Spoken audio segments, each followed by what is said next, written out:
There I am. Hi, everybody. How are you? Happy Memorial Day. I have it's steaming in the what I can see on the camera. Can you see that my tea is steaming? I just made myself some hot tea. I'm a little close to this window, so the light is. Oh, is that better? Yeah, maybe that's better. Can you hear me as well? Yeah, maybe. I did a chore today and took the leaves out of the dining room table, so I'm not where I usually sit, but let me see if I can get a little closer so you can hear me. Great. Welcome to Frankenstein Tea. If you're returning, welcome back. If you're new, welcome. Frankenstein Tea is a daily program with the Island Free Library where we take a time out and come together, and I read a short story. I named this program Frankenstein Tea because I thought it gave reference to this horrible time, this monster of a time that we're living through, and this monster of a virus, as well as some mention and understanding about copyright laws and Frankenstein being a permissible read. According to copyright laws, it's over than 100 years old, so it's in the public domain. Those kinds of things is what I was referencing. But I've come to understand this program since we've been doing it together for quite a number of weeks here, into months, that it's really a reader's advisory program or like a short story book club. And since there is zero monetization, it really, it's all permissible for me to read. So today I have chosen something to read by Tim O'Brien. It's a pretty well-known book. It's a collection of short stories. And the entire collection is called The Things They Carried by Tim O'Brien. And I'm going to be reading the short story within that collection called The Things They Carried. And I do this every day. I read a short story at 3 p.m. live here on YouTube. It's always up on our channel and available for you to watch or rewatch or listen or re-listen to at any time. Today's story, though, of course, is in memory of all veterans and everyone who was so brave over many wars and many years. And so that's what today's story is in honor of. But again, I read a wide variety of stories. I read every day at 3 o'clock on this channel. I have read contemporary fiction. I haven't read any nonfiction. It's interesting, right? Because I read short stories. So I read contemporary fiction. I read something from the 1800s or 1900s yesterday, early 1900s, 1920. I read current, male, female, the whole gamut. But it's always for adult listeners. And so I stress that today as well. There is some swearing in this. Sometimes I read over swearing and sometimes I let it hang out. So we'll see what happens today. But again, I hope you have something. I have nice tea. I just made it. That's why it's so hot. But let's see if I can get a sip in before I start here. And of course, my nice tea has nice Black Island honey. Yummy. And I was thinking as I was making that, as we continue with Frankenstein tea here, we can start having iced tea and sun tea, and as it warms up, right? We can still do that. Let me have one more. So I hope you have something nice to drink. I hope you're in a comfy chair. Doesn't matter to me whether you're watching or not, of course, but because it is a listening program. So enjoy the listen. I hope you enjoy the story. Say hi to my dad because he's out there. I see you, Dad. And Mom, I know you're probably out there too. So hi. And again, this is Tim O'Brien, The Things They Carried.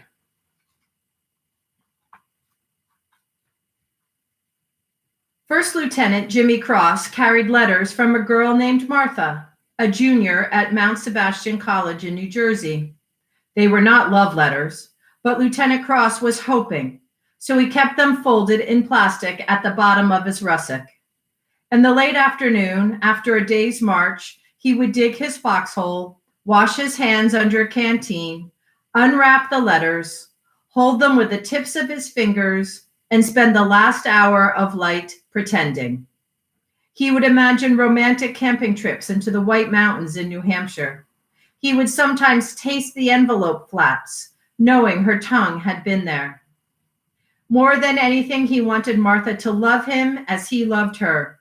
But the letters were mostly chatty, elusive on the matter of love. She was a virgin, he was almost sure. She was an English major at Mount Sebastian, and she wrote beautifully about her professors and roommates and midterm exams, about her respect for Chaucer and her great affection for Virginia Woolf. She often quoted lines of poetry. She never mentioned the war, except to say, "Jimmy, take care of yourself." The letters weighed 10 ounces. They were signed, "Love, Martha." But Lieutenant Cross understood that love was only a way of signing and did not mean what he sometimes pretended it meant. At dusk, he would carefully return the letters to his russack. Slowly, a bit distracted, he would get up and move among his men, checking the perimeter. Then at full dark, he would return to his hole and watch the night and wonder if Martha was a virgin.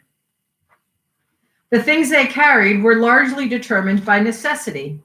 Among the necessities or near necessities were P38 can openers, pocket knives, heat tabs, wristwatches, dog tags, mosquito repellent, chewing gum, candy, cigarettes, salt tablets, packets of Kool-Aid, lighters, matches, sewing kits, military payment certificates, sea rations, and 2 or 3 canteens of water. Together, these items weighed between 15 and 20 pounds, depending upon a man's habits or rate of metabolism. Henry Dobbins, who was a big man, carried extra rations. He was especially fond of canned peaches and heavy syrup over pound cake. Dave Jensen, who practiced field hygiene, carried a toothbrush, dental floss, and several hotel-sized bars of soap he'd stolen on R&R in Sydney, Australia. Ted Lavender, who was scared, carried tranquilizers until he was shot in the head outside the village of Han He in mid-April. By necessity, and because it was SOP, standard operating procedure, they all carried steel helmets that weighed 5 pounds, including the liner and camouflage cover. They carried the standard fatigue jackets and trousers. Very few carried underwear. On their feet, they carried jungle boots, 2.1 pounds, and Dave Jensen carried 3 pairs of socks and a can of Dr. Scholl's foot powder as a precaution against trench foot. Until he was shot, Ted Lavender carried 6 or 7 ounces of premium dope, which for him was a necessity. Mitchell Sanders, the RTO, radio telephone operator, carried condoms. Norman Balker carried a diary. Rat Kiley carried comic books. Keuwa, a devout Baptist, carried an illustrated New Testament that had been presented to him by his father, who taught Sunday school in Oklahoma City, Oklahoma. As a hedge against bad times, however, Keuwa always carried his grandmother's distrust of the white man, his grandfather's old hunting hatchet. Necessity dictated. Because the land was mined and booby-trapped, it was SOP for each man to carry a steel-centered, nylon-covered flak jacket, which weighed 6.7 pounds, but which on hot days seemed much heavier. Because you could die so quickly, each man carried at least one large compressed bandage, usually in the helmet band for easy access. Because the nights were cold and because the monsoons were wet, each carried a green plastic poncho that could be used as a raincoat or ground sheet or makeshift tent. With its quilted liner, the poncho weighed almost 2 pounds, but it was worth every ounce. In April, for instance, when Ted Lavender was shot, they used his poncho to wrap him up, then to carry him across the paddy, then to lift him into the chopper that took him away. They were called legs or grunts. To carry something was to hump it. It was when Lieutenant Jimmy Cross humped his love for Martha up the hills and through the swamps. In its intransitive form, to hump meant to walk or to march, but it implied burdens far beyond the intransitive. Almost everyone humped photographs. In his wallet, Lieutenant Cross carried 2 photographs of Martha. The first was a Kodachrome snapshot signed Love, though he knew better. She stood against a brick wall. Her eyes were gray and neutral, her lips slightly open as she stared straight on to the camera. At night, sometimes, Lieutenant Cross wondered who had taken the picture, because he knew she had boyfriends, because he loved her so much, and because he could see the shadow of the picture taker spreading out against the brick wall. The second photograph had been clipped from the 1968 Mount Sebastian yearbook. It was an action shot, women's volleyball, and Martha was bent horizontal to the floor, reaching the palms of her hands in sharp focus, the tongue taut, the expression frank and competitive. There was no visible sweat. She wore white gym shorts. Her legs, he thought, were almost certainly the legs of a virgin, dry and without hair. The left knee cocked and carrying her entire weight, which was just over 100 pounds. Lieutenant Cross remembered touching that left knee. The dark theater, he remembered, and the movie was Bonnie and Clyde. And Martha wore a tweed skirt, and during the final scene, when he touched her knee, she turned and looked at him in a sad, sober way that made him pull his hand back. But he would always remember the feel of the tweed skirt and the knee beneath it, and the sound of the gunfire that killed Bonnie and Clyde. How embarrassing it was, how slow and oppressive. He remembered kissing her goodnight at the dorm room door. Right then, he thought, he should have done something brave. He should have carried her up the stairs to her room and tied her to the bed and touched that left knee all night long. He should have risked it. Whenever he looked at the photographs, he thought of new things he should have done. What they carried was partly a function of rank, partly of field specialty. As a first lieutenant and platoon leader, Jimmy Cross carried a compass, maps, code books, binoculars, and a .45 caliber pistol that weighed 2.9 pounds fully loaded. He carried a strobe light and the responsibility for the lives of his men. As an RTO, Mitchell Sanders carried the PRC-25 radio, a killer, 26 pounds with its battery. As a medic, Rat Kiley carried a canvas satchel filled with morphine and plasma and malaria tablets and surgical tape and comic books and all the things a medic must carry, including M&Ms for especially bad wounds, for a total weight of nearly 20 pounds. As a big man, therefore a machine gunner, Henry Dobbins carried the M60, which weighed 23 pounds unloaded, but which was almost always loaded. In addition, Dobbins carried between 10 and 15 pounds of ammunition draped in belts across his chest and shoulders. As PFCs, private first class, or Spec 4s, specialist fourth class, rank equivalent to that of corporal, most of them were common grunts and carried the standard M16 gas-operated assault rifle. The weapon weighed 7.5 pounds unloaded, 8.2 pounds with its full 20-round magazine. Depending on numerous factors, such as topography and psychology, the rifleman carried anywhere from 12 to 20 magazines, usually in cloth bandoliers, adding on another 8.4 pounds at minimum, 14 pounds at maximum. When it was available, they also carried M16 maintenance gear, rods and steel brushes and swabs, and tubes of LSA, small arms oil, all of which weighed about a pound. Among the grunts, some carried the M79 grenade launcher, 5.9 pounds unloaded, a reasonably light weapon except for the ammunition, which was heavy. A single round weighed 10 ounces. The typical load was 25 rounds. But Ted Lavender, who was scared, carried 34 rounds when he was shot and killed outside Hun He. And he went down under an exceptional burden, more than 20 pounds of ammunition, plus the flak jacket and helmet and rations and water and toilet paper and tranquilizers and all the rest, plus the unweighed fear. He was dead weight. There was no twitching or flopping. Kiowa, who saw it happen, said it was like watching a rock fall or a big sandbag or something. Just boom, then down. Not like the movies where the dead guy rolls around and does fancy spins and goes ass over tea kettle. Not like that, Kiowa said.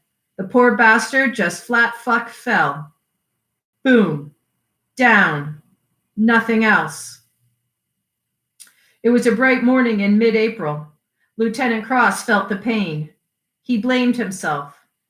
They stripped off Lavender's canteens and ammo, all the heavy things, and Rat Kiley said the obvious, the guy's dead. And Mitchell Sanders used his radio to report one U.S. KIA killed in action and to request a chopper. Then they wrapped Lavender in his poncho. They carried him out to a dry paddy, established security, and sat smoking the dead man's dope until the chopper came. Lieutenant Cross kept to himself. He pictured Martha's smooth young face, thinking he loved her more than anything, more than his men, and now Ted Lavender was dead because he loved her so much, and could not stop thinking about her. When the dust-off arrived, they carried Lavender aboard. Afterward, they burned Hun He. They marched until dusk, then dug their holes, and that night, Kiowa kept explaining how you had to be there, how fast it was, how the poor guy just dropped like so much concrete. Boom, down, he said, like cement. In addition to the three standard weapons, the M60, M16, and M79, they carried whatever presented itself or whatever seemed appropriate as a means of killing or staying alive. They carried catch as catch can. At various times, in various situations, they carried M14s and CAR-15s and Swedish Ks and grease guns and captured AK-47s and Chicoms and RPGs and Simonoff carbines and black market Uzis and 38 caliber Smith & Wesson handguns and 66 millimeter LAWs and shotguns and silencers and blackjacks and bayonets and C4 plastic explosives. Lee Strunk carried a slingshot, a weapon of last resort, he called it. Mitchell Sanders carried brass knuckles. Kiowa carried his grandfather's feathered hatchet. Every third or fourth man carried a Claymore anti-personnel mine, 3.5 pounds with its firing device. They all carried fragmentation grenades, 14 ounces each. They all carried at least one M18 colored smoke grenade, 24 ounces. Some carried CS, or tear gas grenades. Some carried white phosphorus grenades. They carried all they could bear, and then some, including a silent awe for the terrible power of the things they carried. In the first week of April, before Lavender died, Lieutenant Jimmy Cross received a good luck charm from Martha. It was a simple pebble, an ounce at most, smooth to the touch. It was a milky white color with flecks of orange and violet, oval-shaped, like a miniature egg. In the accompanying letter, Martha wrote that she had found the pebble on the Jersey shoreline, precisely where the land touched water at the high tide, where things came together but also separated. It was this separate but together quality, she wrote, that had inspired her to pick up the pebble and to carry it in her breast pocket for several days, where it seemed weightless, and then to send it through the mail by air as a token of her truest feelings for him. Lieutenant Cross found this romantic, but he wondered what her truest feelings were exactly, and what she meant by separate but together. He wondered how the tides and waves had come into play on that afternoon along the Jersey shoreline when Martha saw the pebble and bent down to rescue it from geology. He imagined bare feet. Martha was a poet with a poet's sensibilities, and her feet would be brown and bare, the toenails unpainted, the eyes chilly and somber like the ocean in March. And though it was painful, he wondered who had been with her that afternoon. He imagined a pair of shadows moving along the strip of sand where things came together but also separated. It was phantom jealousy, he knew, but he couldn't help himself. He loved her so much. On the march, through the hot days of early April, he carried the pebble in his mouth, turning it with his tongue, tasting the sea salts and moisture. His mind wandered. He had difficulty keeping his attention on the war. On occasion, he would yell at his men to spread out the column, to keep their eyes open, but then he would slip away into daydreams, just pretending, walking barefoot along the Jersey shore with Martha, carrying nothing. He would feel himself rising, sun and waves and gentle winds, all love and lightness. What they carried varied by mission. When a mission took them to the mountains, they carried mosquito netting, machetes, canvas tarps, and extra bug juice. If a mission seemed especially hazardous, or if it involved a place they knew to be bad, they carried everything they could. In certain heavily mined AOs, areas of operations, where the land was dense with toe poppers, Viet Cong anti-personnel landmines with small firing pins, and bouncing Bettys, bounding fragmentation landmines, the deadliest of all landmines. They took turns humping a 28-pound mine detector. With its headphones and big sensing plate, the equipment was a stress on the lower back and shoulders, awkward to handle, often useless because of the shrapnel in the earth, but they carried it anyway, partly for safety, partly for the illusion of safety. On ambush, or other night missions, they carried peculiar little odds and ends. Kiowa always took along his New Testament and a pair of moccasins for silence. Dave Jensen carried night sight vitamins high in keratin. Lee Strunk carried his slingshot. Ammo, he claimed, would never be a problem. Rat Kiley carried brandy and M&Ms. Until he was shot, Ted Lavender carried the Starlight scope, which weighed 6.3 pounds with its aluminum carrying case. Henry Dobbins carried his girlfriend's pantyhose wrapped around his neck as a comforter. They all carried ghosts. When dark came, they would move out single file across the meadows and paddies to their ambush coordinates, where they would quietly set up the claymores and lie down and spend the night waiting. Other missions were more complicated and required special equipment. In mid-April, it was their mission to search out and destroy the elaborate tunnel complexes in the Hung-Hae area south of Hule. To blow the tunnels, they carried 1-pound blocks of pentrite high explosive, 4 blocks to a man, 68 pounds in all.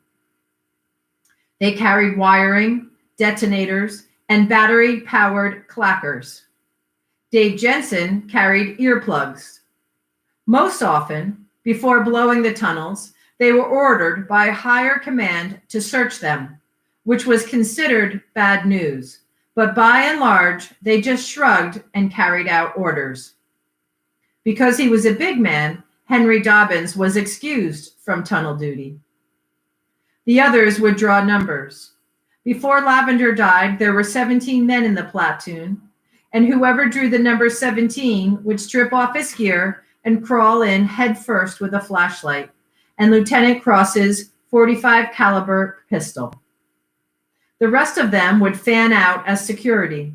They would sit down or kneel, not facing the hole, listening to the ground beneath them, imagining cobwebs and ghosts, whatever was down there, the tunnel walls squeezing in, how the flashlight seemed impossibly heavy in the hand, and how it was tunnel vision in the very strictest sense. Compression in all ways, even time, and how you had to wiggle in, ass and elbows, a swallowed up feeling, and how you found yourself worrying about odd things. Will your flashlight go dead? Do rats carry babies? If you screamed, how far would the sound carry? Would your buddies hear it? Would they have the courage to drag you out?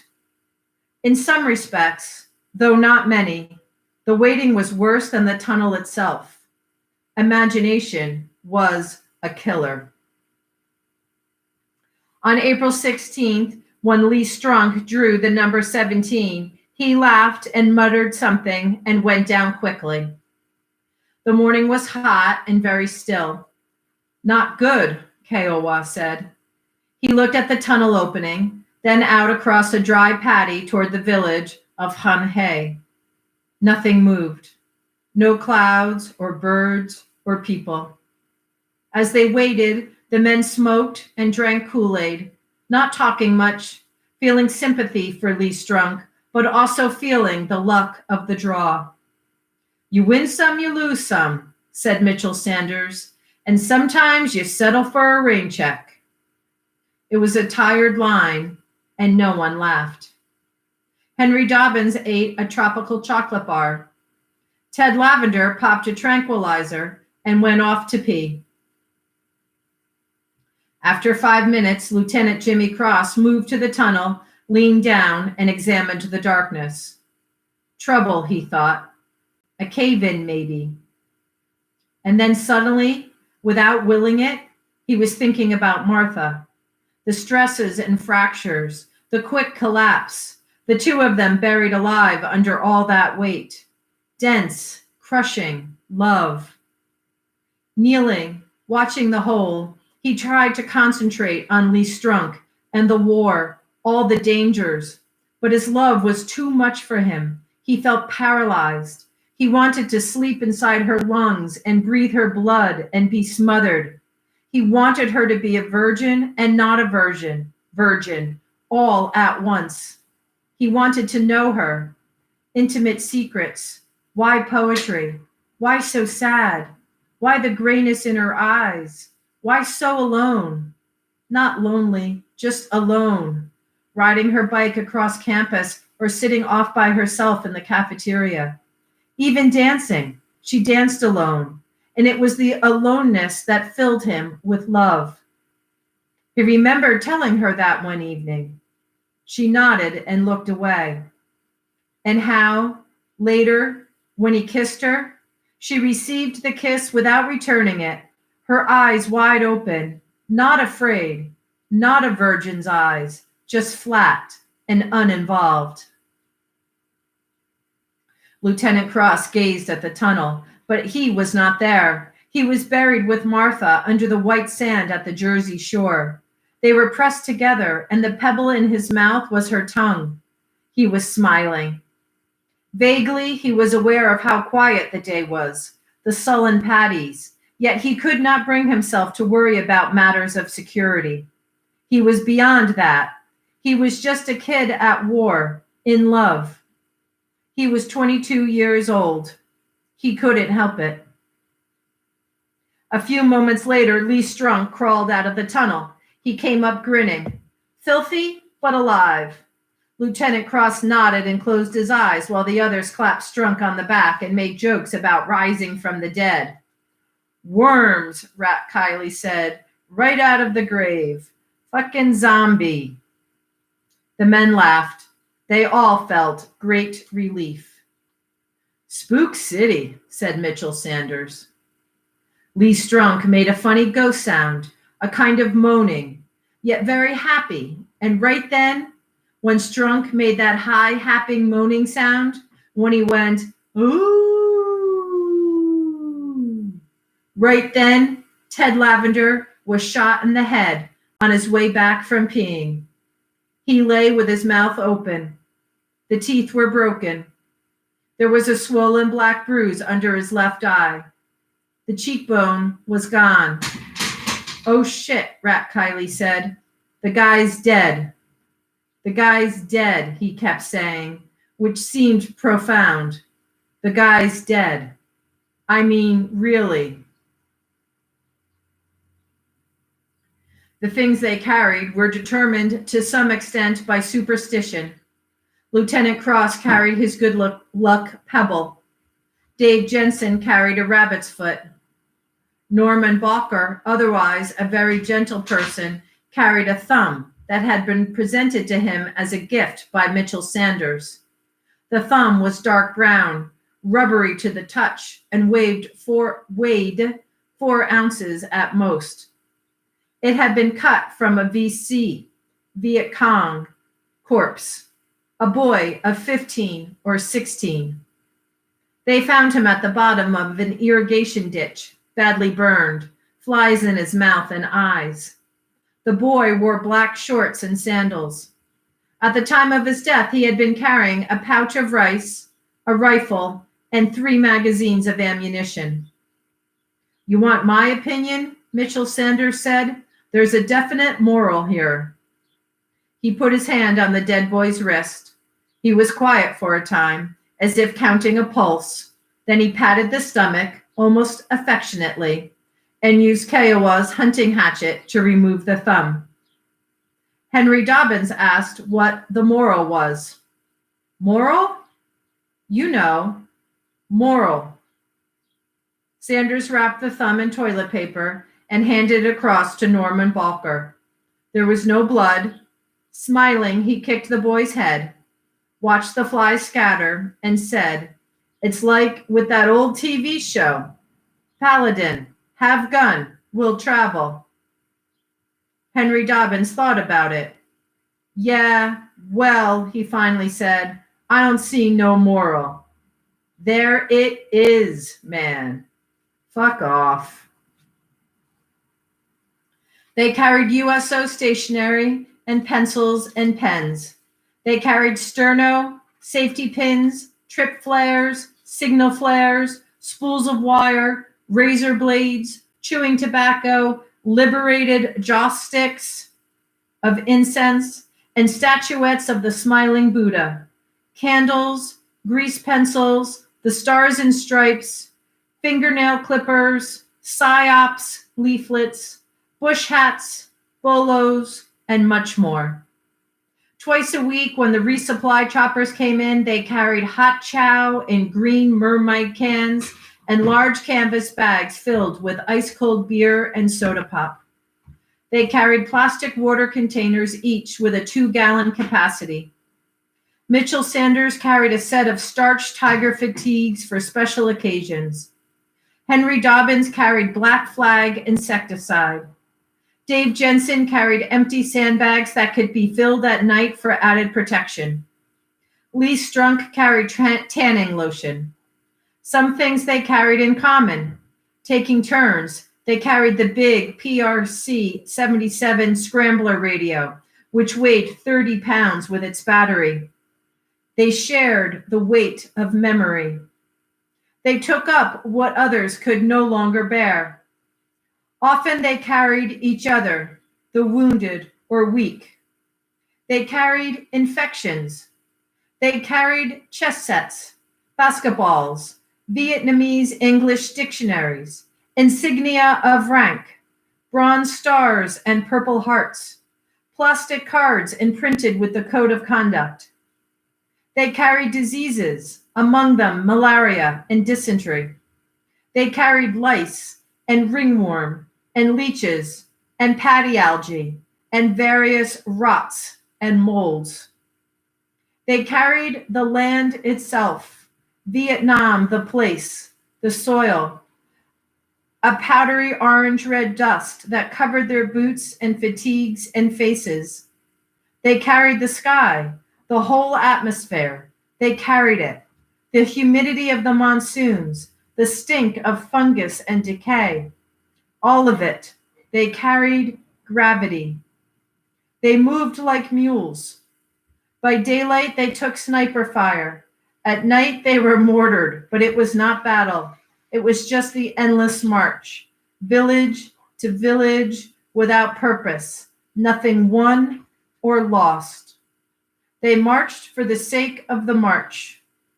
They plodded along slowly, dumbly, leaning forward against the heat, unthinking, all blood and bone, simple grunts, soldiering with their legs, toiling up the hills and down into the paddies and across the rivers and up again and down, just humping one step and then the next and then another, but no volition, no will, because it was automatic.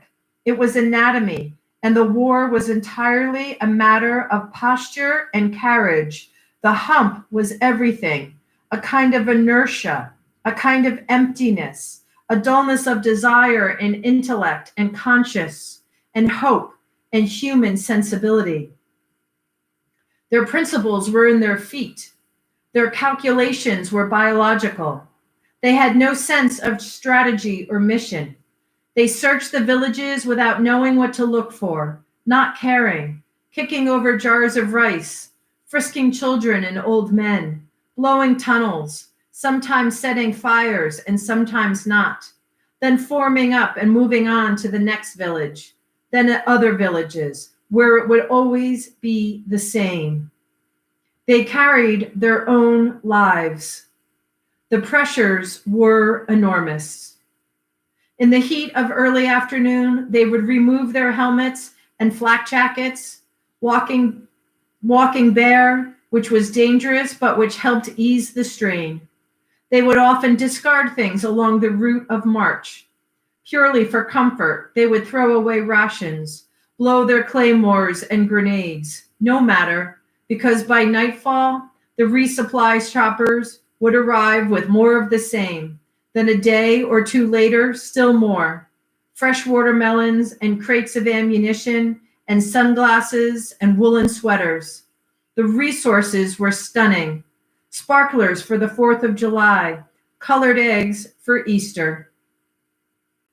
It was the great American war chest, the fruits of science, the smokestacks, the canneries, the arsenals at Hartford, the Minnesota forests, the machine shops, the vast fields of corn and wheat. They carried like freight trains. They carried it on their backs and shoulders, and for all the ambiguities of Vietnam, all the mysteries and unknowns, there was at least the single abiding certainty that they would never be at a loss for things to carry. After the chopper took Lavender away, Lieutenant Jimmy Cross led his men into the village of Han He. They burned everything. They shot chickens and dogs. They trashed the village well. They called in artillery and watched the wreckage. Then they marched for several hours through the hot afternoon, and then at dusk, while Kiowa explained how Lavender died, Lieutenant Cross found himself trembling. He tried not to cry. With his entrenching tool, which weighed 5 pounds, he began digging a hole in the earth. He felt shame. He hated himself. He had loved Martha more than his men, and as a consequence, Lavender was now dead, and this was something he would have to carry like a stone in his stomach for the rest of the war. All he could do was dig. He used his entrenching tool like an axe, slashing, feeling both love and hate. And then later, when it was full dark, he sat at the bottom of his foxhole and wept. It went on for a long while. In part, he was grieving for Ted Lavender, but mostly it was for Martha and for himself, because she belonged to another world, which was not quite real, and because she was a junior at Mount Sebastian College in New Jersey, a poet and a virgin and uninvolved, and because he realized she did not love him and never would. Like cement, Kiowa whispered in the dark. I swear to God. Boom, down, not a word. I've heard this, said Norman Barker. A pisser, you know, still zipping himself up, zapped while zipping. All right, fine, that's enough. Yeah, but you had to see it. The guy just, I heard, man, cement, so why not shut the fuck up? Kiowa shook his head sadly and glanced over at the hole where Lieutenant Jimmy Cross sat watching the night. The air was thick and wet. A warm, dense fog had settled over the paddies, and there was the stillness that precedes rain. After a time, Kiowa sighed. One thing for sure, he said. The lieutenant's in some deep hurt. I mean that crying jag, the way he was carrying on. It wasn't fake or anything. It was real heavy-duty hurt. The man cares. Sure, Norman Barker said. Say what you want. The man does care. We all got problems. Not Lavender. No, I guess not, Barker said. Do me a favor, though. Shut up? That's a smart Indian. Shut up. Shrugging, Kiowa pulled off his boots. He wanted to say more, just to lighten up his sleep, but instead he opened his New Testament and arranged it beneath his head as a pillow. The fog made things seem hollow and unattached. He tried not to think about Ted Lavender, but then he was thinking how fast it was. No drama, down and dead, and how it was hard to feel anything except surprise. It seemed unchristian. He wished he could find some great sadness, or even anger, but the emotion wasn't there, and he couldn't make it happen. Mostly, he felt pleased to be alive. He liked the smell of the New Testament under his cheek, the leather and ink and paper and glue, whatever the chemicals were. He liked hearing the sounds of night. Even his fatigue, it felt fine. The stiff muscles and the prickly awareness of his own body, a floating feeling. He enjoyed not being dead. Lying there, Kiowa admired Lieutenant Jimmy Cross's capacity for grief. He wanted to share the man's pain. He wanted to care as Jimmy Cross cared. And yet, when he closed his eyes, all he could think was boom, down. And all he could feel was the pleasure of having his boots off and the fog curling in around him and the damp soil and the Bible smells and the plush comfort of night. After a moment, Norman Barker sat up in the dark. What the hell, he said. You want to talk? Talk. Tell it to me. Forget it. No, man, go on. One thing I hate, it's a silent Indian. For the most part, they carried themselves with poise, a kind of dignity. Now and then, however, there were times of panic, when they squealed or wanted to squeal but couldn't, when they twitched and made moaning sounds and covered their heads and said, "Dear Jesus," and flopped around on the earth and fired their weapons blindly and cringed and sobbed and begged for the noise to stop and went wild and made stupid promises to themselves and to God and to their mothers and fathers, hoping not to die. In different ways, it happened to all of them. Afterward, when the firing ended, they would blink and peek up. They would touch their bodies, feeling shame, then quickly hiding it. They would force themselves to stand. As if in slow motion, frame by frame, the world would take on the old logic. Absolute silence, then the wind, then sunlight, then voices. It was the burden of being alive. Awkwardly, the men would reassemble themselves, first in private, then in groups, becoming soldiers again. They would repair the leaks in their eyes. They would check for casualties, call in dust-offs, light cigarettes, try to smile, clear their throats and spit, and begin cleaning their weapons. After a time, someone would shake his head and say, "No lie, I almost shit my pants." And someone else would laugh, which meant it was bad.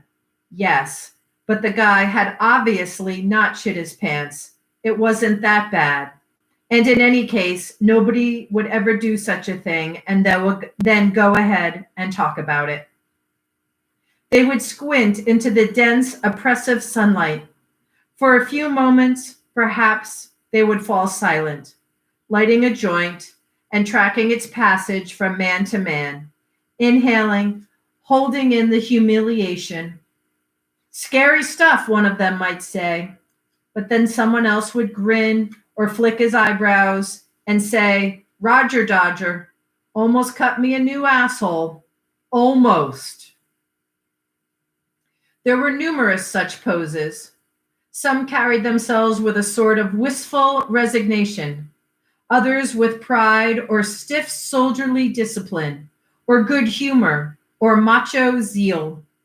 They were afraid of dying, but they were even more afraid to show it. They found jokes to tell. They used a hard vocabulary to contain the terrible softness. Greased, they'd say. Offed, lit up, zapped while zipping. It wasn't cruelty, just stage presence.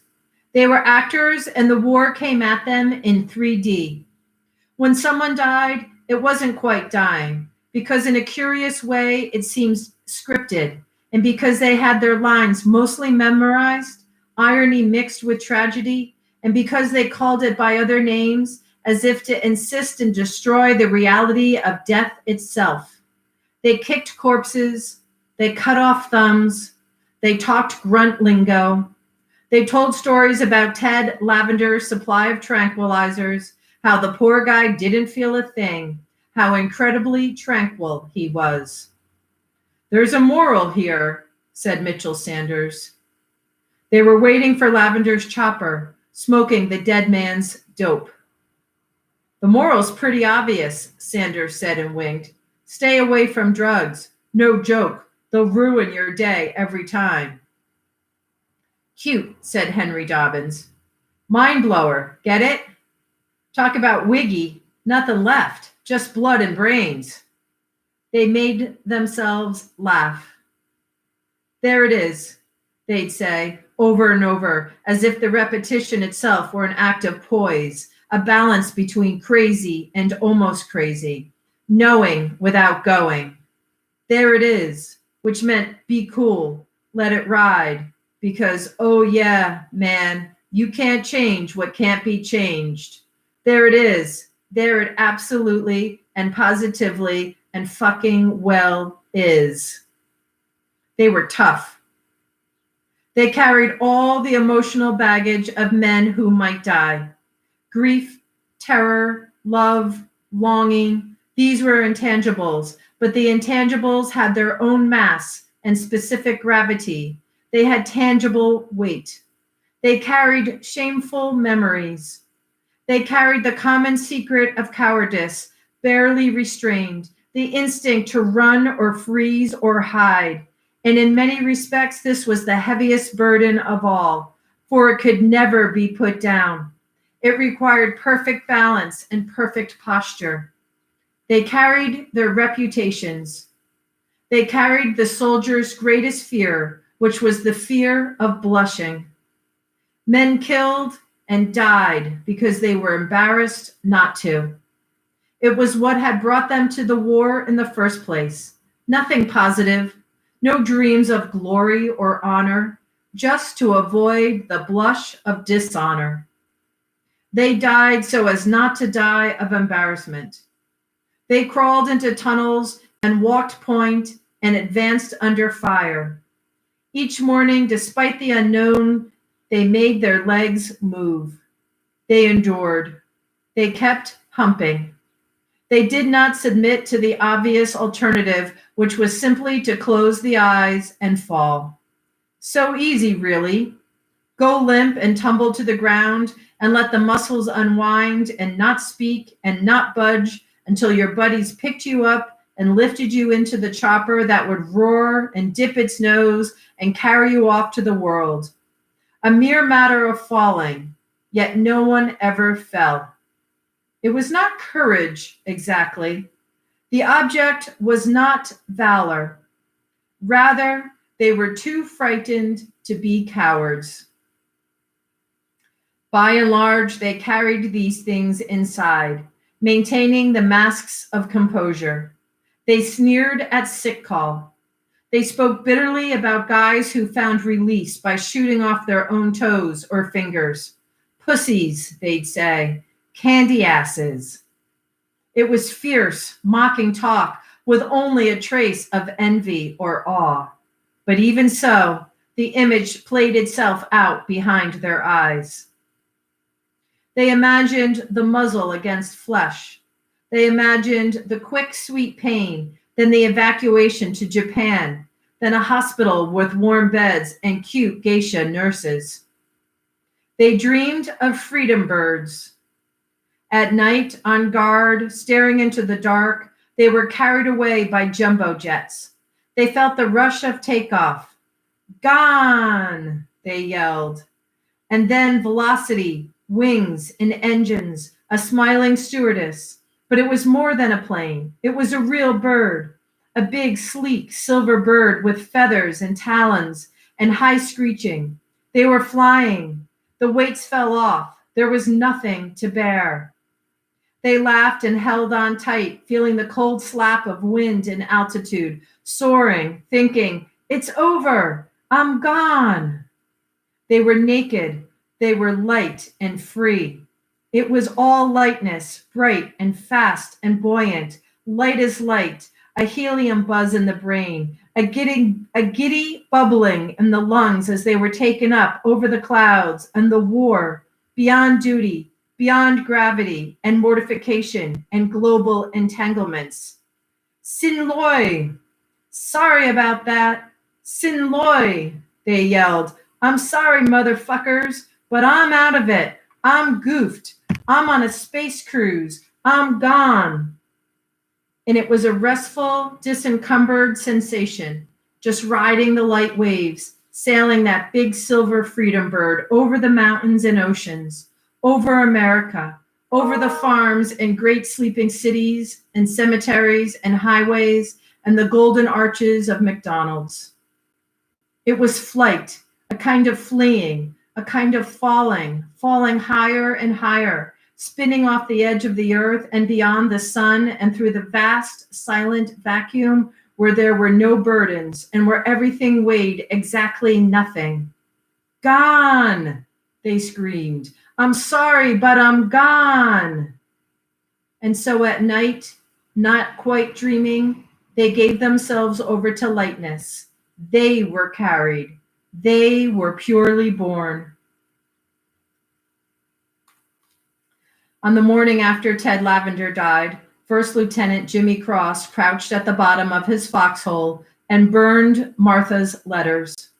Then he burned the 2 photographs. There was a steady rain falling, which made it difficult, but he used heat tabs and sterno to build a small fire, screening it with his body, holding the photographs over the tight blue flame with the tips of his fingers. He realized it was only a gesture. Stupid, he thought. Sentimental, too, but mostly just stupid. Lavender was dead. You couldn't burn the blame. Besides, the letters were in his head, and even now, without photographs, Lieutenant Cross could see Martha playing volleyball in her white gym shorts and yellow t-shirt. He could see her moving in the rain. When the fire died out, Lieutenant Cross pulled his poncho over his shoulders and ate breakfast from a can. There was no great mystery, he decided. In those burned letters, Martha had never mentioned the war, except to say, "Jimmy, take care of yourself." She wasn't involved. She signed the letters love, but it wasn't love. And all the fine lines and technicalities did not matter. The morning came up wet and blurry. Everything seemed part of everything else, the fog and Martha and the deepening rain. It was a war, after all. Half smiling, Lieutenant Jimmy Cross took out his maps. He shook his head hard, as if to clear it, then bent forward and began planning the day's march. In 10 minutes, or maybe 20, he would rouse the men and they would pack up and head west, where the map showed the country to be green and inviting. They would do what they had always done. The rain might add some weight, but otherwise it would be one more day layered upon all the other days. He was realistic about it. There was that new hardness in his stomach.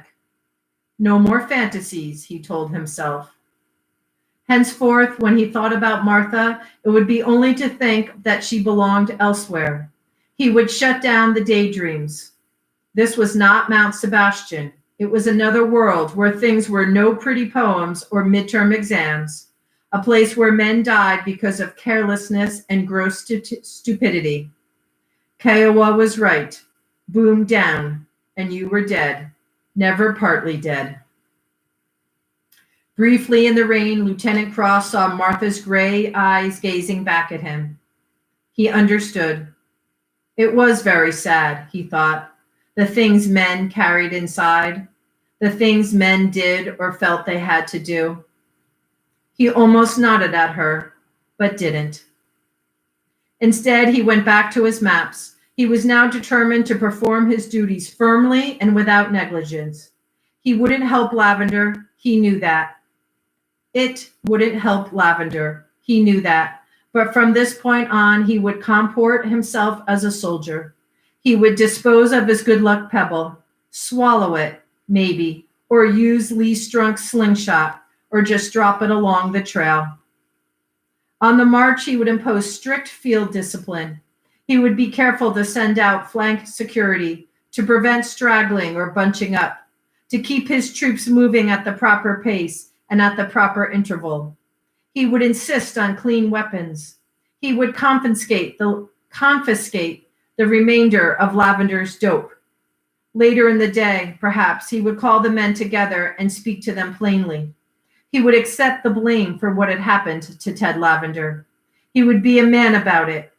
He would look them in the eyes, keeping his chin level, and he would issue the new SOPs in a calm and personal tone of voice, an officer's voice, leaving no room for argument or discussion.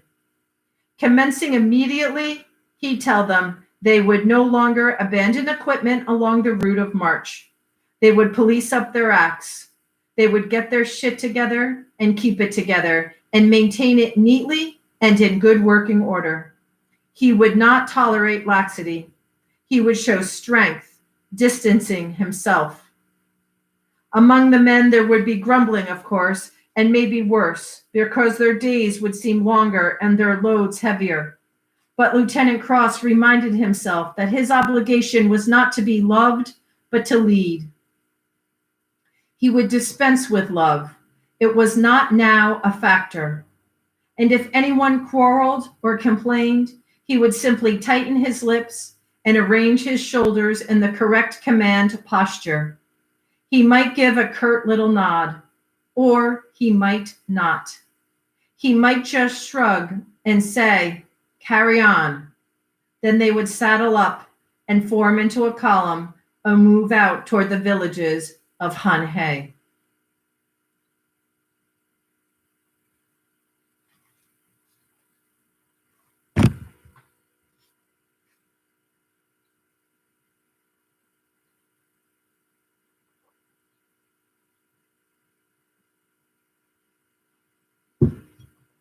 That was Tim O'Brien. He wrote that in 1986. That is a short story called The Things They Carried, from his collective work of short stories, also called The Things They Carried. This is Frankenstein Tea, a daily program from the Island Free Library, a daily program of short stories. And today was in honor of Memorial Day.